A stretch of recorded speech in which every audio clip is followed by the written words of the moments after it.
Hi Olivia, thank you very much for your flashcard presentation on von Willebrand's disease.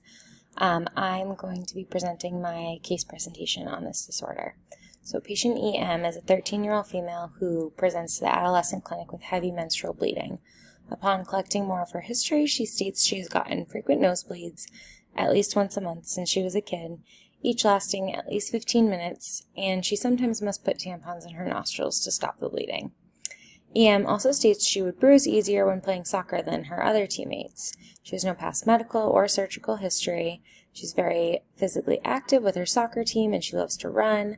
She has no developmental issues and she first got her period 1 year ago. EM's mother has a history of von Willebrand's disease and was concerned when her daughter stated she needed to change her tampon every couple of hours. EM denies any large clots during menstruation but states her period usually lasts 7 to 8 days. Upon physical exam, EM is well appearing. She denies any pain, dizziness, or lightheadedness. Her vital signs are stable. She is afebrile. Her blood pressure is 92/64. Her pulse is 78, respirations are 14, and her oxygen saturation is 100%. Her heart, lung, and bowel sounds are all normal. She does have bruising that's noted on her ankles and shins. You do not have any concern for abuse, however, as her injuries align with the story. And when her mother was asked to step out of the room, EM states that she feels safe at home and her family is a great support system. So based on her symptoms and especially her family history of von Willebrand disease, a diagnosis of von Willebrand disease is high on my differential for this patient. Common symptoms include heavy menstrual bleeding with tampons needing to be changed every 1 to 2 hours or periods lasting longer than 7 days. Frequent nosebleeds lasting more than 10 minutes, and easy bruising, all of which this patient is experiencing. The most common type of von Willebrand disease is type 1, which is about 85% of the cases, and this would be indicated on her labs by a low von Willebrand factor and a low factor 8. So I would order a CBC and coagulation studies for this patient. However, with von Willebrand disease, patients usually have a normal CBC, but may have a mildly prolonged PTT that is not explained by any other causes.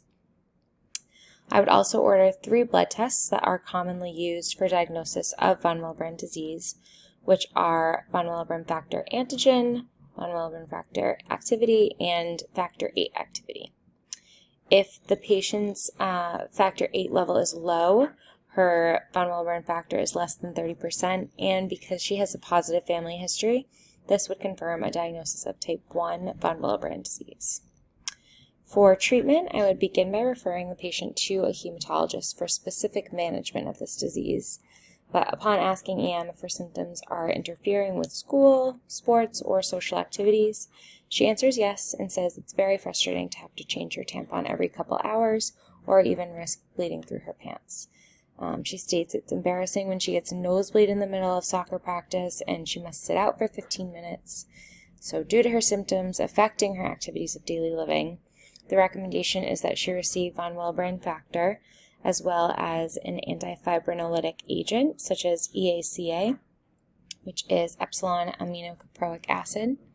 EACA will likely be beneficial for her frequent nosebleeds since this is an area of the body with high fibrinolytic activity. The following here are my resources, and thank you very much for listening.